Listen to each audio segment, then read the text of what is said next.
Hey, what's up guys, it's Hacks the Max here, bringing you a Pokemon Black and White 2 Showdown battle, and good lord, it's been a while since my last battle. I'm sorry about that, but school's just been really kicking my butt as of late. I know that's not a good excuse, but yeah, again, apologies for the inconsistency with my uploads. I'll try to be more frequent with them, but anyways, today we've got an OU match against www/EE, that was his username, found on the Showdown ladder, of course, and looking at the teams, my team is on the top, and it's a Smogon RMT team. It's called Optical Overload, I believe, but I can't actually remember the name of the guy who made it off the top of my head.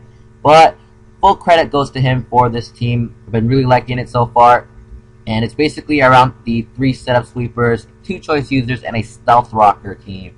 So Hippowdon is my stealth rocker, especially defensive to deal with special threats like Tornadus and things like that. And it's also got a sub sword stance Salberry Terrakion, as well as Rock Polish Genesect and Rock Polish Landorus. And if you didn't already know, Genesect and Landorus are probably the 2 biggest threats in the OU metagame as of late. Good lord, they're so powerful. But yeah, I've been really liking the set sweepers, as you can see by the last battle as well.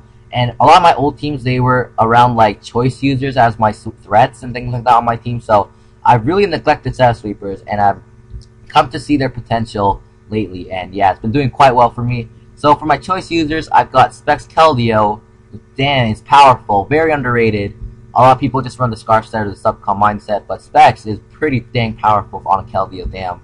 And I've also got a Scarf Jirachi. On the original RMT, it actually was a Scarf Mence, but I just found that it's kind of like setup fodder for things that resist it on an outrage and things like that. So Self-Rock weakness, I don't really like it, so I changed it to Jirachi, and it's been doing quite well. It outspeeds Genesect by 1 base point, so I can take him out with the Fire Punch as well.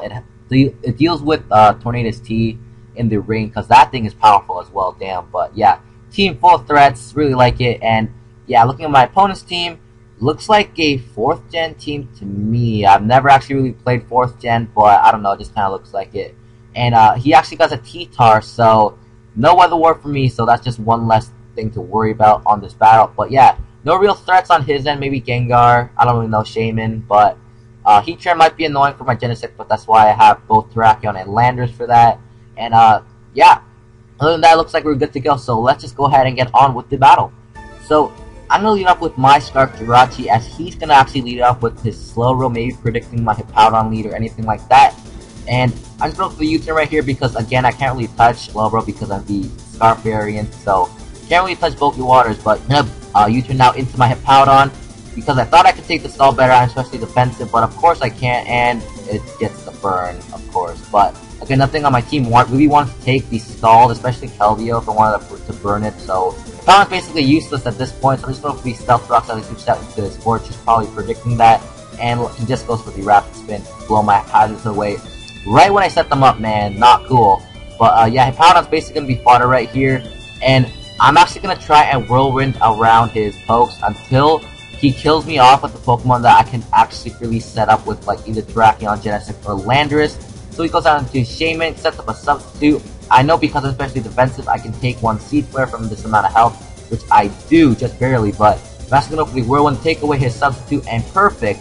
He goes straight out into his Terrakion, not Terrakion, Tyranitar, damn, been a while, but yeah, he's actually going to go for the Pursuit in case I want to switch out, which is perfect for me, because I can send out my own Terrakion, and I'm actually going to sub up on the switch because I know he's going to fear the close combat, and he's going to go into his Slowbro, and I can Sword Stance up because Stone Edge without +2 probably won't even do a KO with his Slowbro, which I know it doesn't.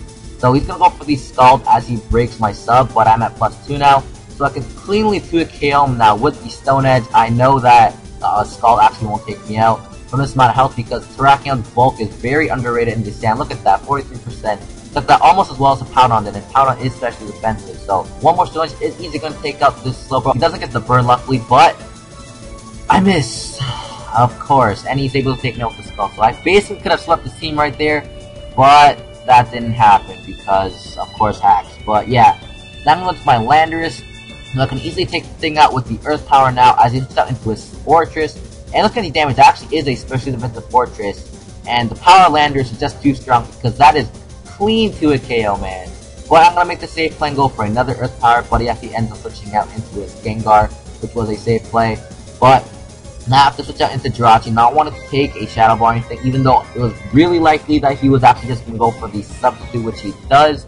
And actually do see leftovers right here, so I was anticipating a disable, in which case I would have just switched down to something else, but he actually goes straight for the Shadow Ball, so none of those things happened, and it's quite less annoying for me because here I'm actually going to double switch into my Landers, predicting him to go out into his Heatran, wanting to take the Iron Head because it does quad resist it, which is exactly what it does. Unfortunately for me, it's on a balloon, so I'm forced to go for the Focus Blast and not the Earth Power, which means it's gonna live, get up his Stealth Rocks. They could have gone for the HP Ice. I know they do pack that, maybe at HP Grass, but he's opts to go for the Stealth Rocks, and we'll take him out with the Earth Power next turn. But now the Gengar comes in. I know he's gonna want to substitute, predicting me to switch out once again, which is why I'm gonna go for the HP Ice, break that substitute, and now I'm gonna switch right back out into my Jirachi because I didn't want my Landers to take a Shadow Ball in case he did want to stay in.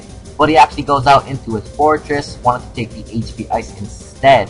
So, right here, I packed the Fire Punch. I wasn't sure how good of a player he was right now, which is why I'm actually going to go straight for it, even though the switch to Slowbro was painfully obvious. I was so close to going for U-turn, but of course I go for Fire Punch. And here, I'm actually forced to go for it again, scouting to see if he does pack the Thunder Wave, and he actually does. So there is no way in hell I'm actually going to switch out into any other one of my threats, wanting to take the Thunder Wave, because you know, that could basically just shut down one of my sweeps. So, here, look, if I did switch out, he got for the double Thunder Wave, and that would have just been bad. I could go into Landorus, but there is also the chance that he could Scald me, get the burn, and, you know, Landorus sweep would have just ended from there. So that probably wouldn't be a good idea. So I'm basically forced here to sack my Jirachi until it takes me out, and just go into any of my other threats. So, he's actually going to mix in with some Scald, some Thunder Waves that get paralyzed. So, yeah, definitely not worth switching out. It's a huge risk if I do, and you know, that could basically cost me the game. So, Jirachi basically just go for a couple Fire Punches as he's going to try and Thunder Wave, anticipating me to switch out, but hey, that is so not worth it. I'm not switching out. Jirachi is staying in here, taking one for the team, and he actually does finally opt to go for the Scald to finally take me out. Damn, but now here, I'm actually going to go into my Genesect, and I'm praying that he's going to fear me going for the Bug Buzz. I actually do get the special attack boost right here, which does ensure that he probably will fear the Bug Buzz, which is why he does switch out into his Fortress. So luckily for me, I can go for the Rock Polish. If he did go for the Thunder Wave, that might have been game over because I was already down 6-4. But because of that, my +2, nothing on his team is going to outspeed me, and Genesect can basically OHKO almost everything on his team besides T-Tar. He really should have brought that thing in earlier because, again, Fortress dies to the Flamethrower.